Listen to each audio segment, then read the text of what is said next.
guys, in this video we're going to show you how to install the Tubliss system in a Beta 390. We're going to use the front tire as an example. It's pretty much the same for all the tires. In this case we're not going to do a separate video front and back.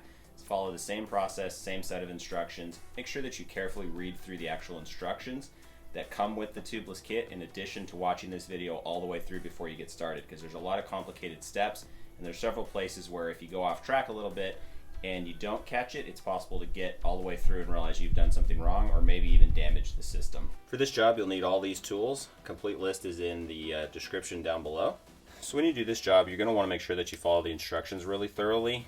In particular, there's a couple of things that can be different depending on which kit you get. The updated instructions in particular for the rim tape are that you'll wrap it 3 times around with some overlap.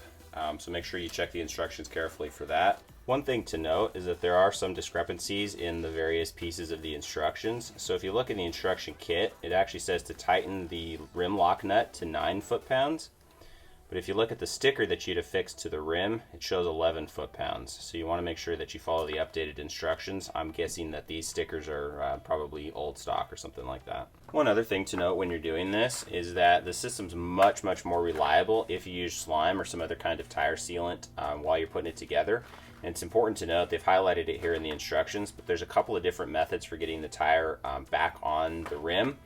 If you're not using any kind of sealant, the easy way to lube it up is just to use soapy water. However, if you're putting slime or some other kind of tire sealant in and you add soap and water, you'll destroy the slime properties and you'll make a mess of the whole job.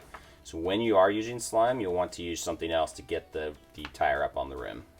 So to create the holes for the high pressure and the low pressure sides of the system, you're going to need to drill into your rim. Now, depending on how your rim is set up, you may have an existing bead lock hole in the right place.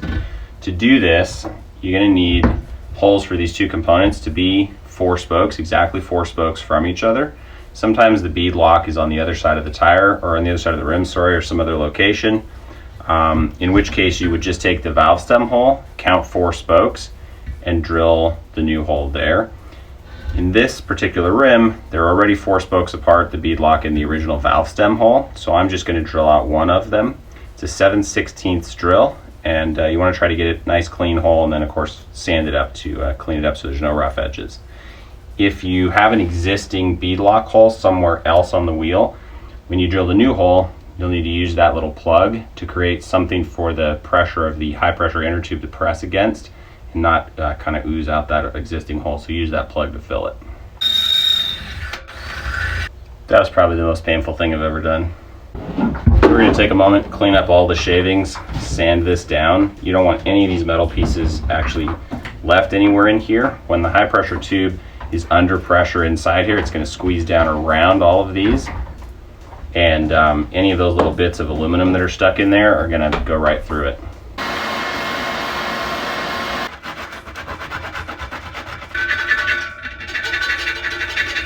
Now that we've got the hole drilled, the next thing you want to do is go over this with a wire brush. Make sure that you clean all of the ends of these spokes really nicely, that there aren't any rough edges inside here. Even tool gouges or anything like that can get into the high pressure inner tube and will actually wear through it over time. Go over this with a wire brush, wash it out, and then if you're doing this job right away, you don't have time to let it dry, you can use an air nozzle and a compressor and actually get all the water out of there. Make sure it's dry, clean and smooth so that you get nothing into the inside of the tube. Once it's cleaned out, the next thing that you'll want to do is install the rim tape. So here's one place where the instructions have changed. It used to be that there was just one strip of the rim tape. It was a little bit wider and covered down the center. In the updated version, the rim tape's a little bit thinner and you'll put it on in 3 wraps. The first wrap's going to go down the middle. The second wrap will cover one side and the third wrap will cover the other side. You don't just stack them. There does need to be about half a strip of overlap between them.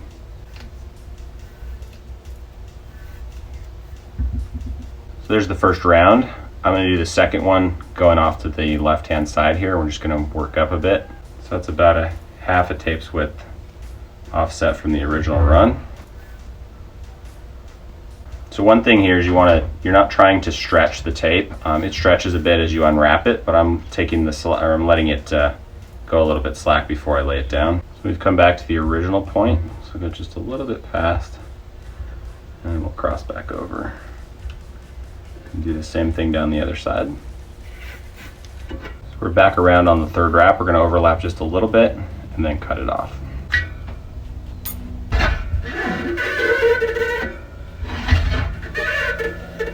So now the tape's on, we're going to need to cut holes for the valve stem and the bead lock. Recommend just using a tapered razor blade and just try to get like a nice round hole in there.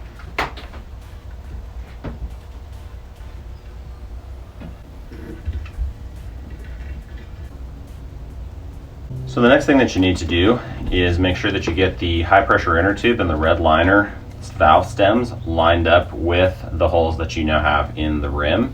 The tricky part about this is when you're inserting them, of course you're going to have them up in the air just a little bit, and so the alignment's going to be slightly off. So a couple of things to make this a little bit easier. One, take the black high pressure inner tube out.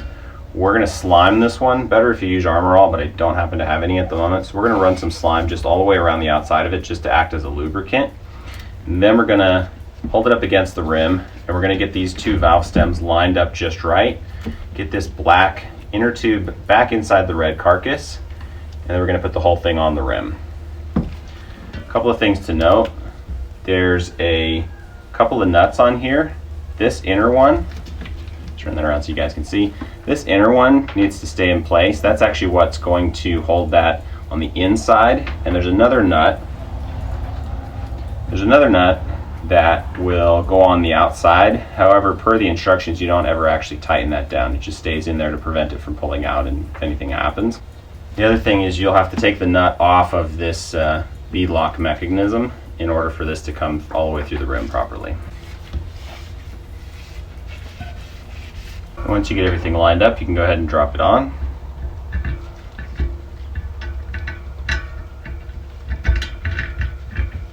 So once you get everything lined up and you get the both of the valve stems started in the holes, you can go ahead and put this knurled nut on for the valve stem, maybe about halfway just to hold that in place.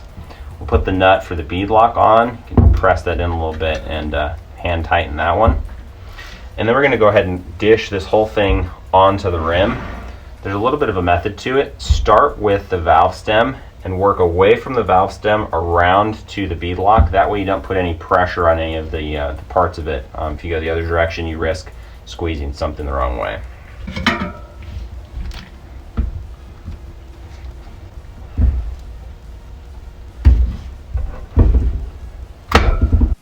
Okay, so now that we've got the tubeless system installed on the rim, it's a good idea to go ahead and air it up at least part way a couple of times. For one, it's kind of fun to see how it operates. You can see how it expands out and actually locks the bead of the tire.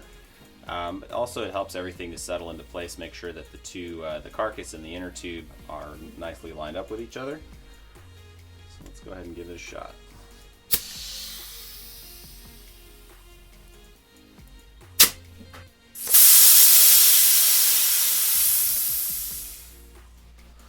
So now that we got this mounted, we're going to go ahead and put slime all over the outside of this in order to make it easier to get the tire onto the rim.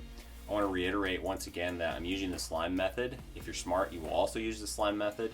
If you had maybe a brand new rim, all brand new components, and you didn't plan to do any real off-roading, you might be able to get away without slime. But honestly, I live and die by this stuff. It's the only thing that will keep your tire and aired up, keep the inner tube and the tire. I do the same thing on the mountain bikes, even use it in my car. So highly recommend it. So we're going to go ahead and use a brush and a small jar of this stuff, and we're going to paint it all across this surface. We're also going to do the same thing to both sides of the bead of the tire, and then we're going to get the rim back inside the tire.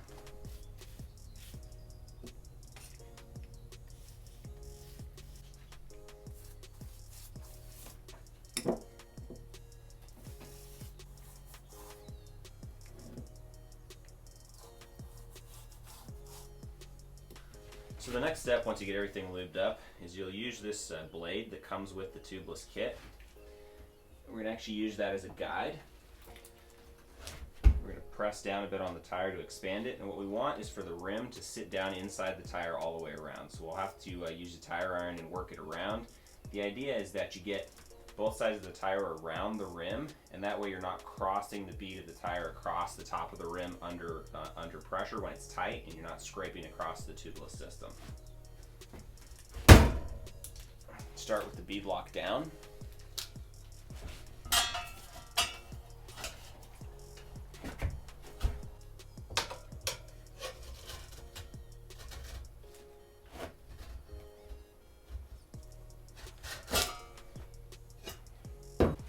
We got the tire all the way outside the rim. Now we can go ahead and work our way around and start putting the bead in place.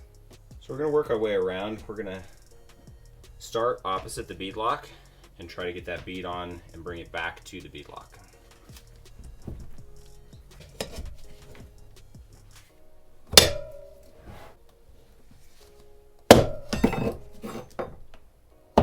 Flip it over, do the same thing on the other side.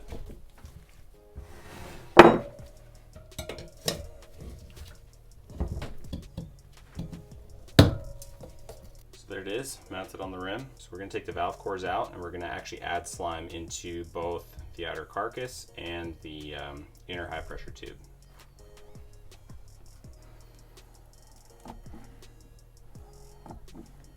For the outer carcass, that's the original valve stem position.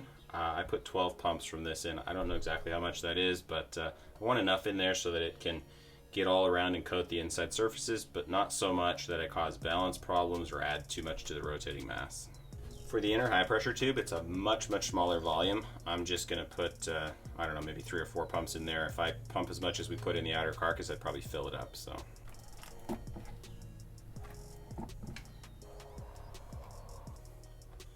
We're gonna go ahead and air up the high pressure side to 120 PSI.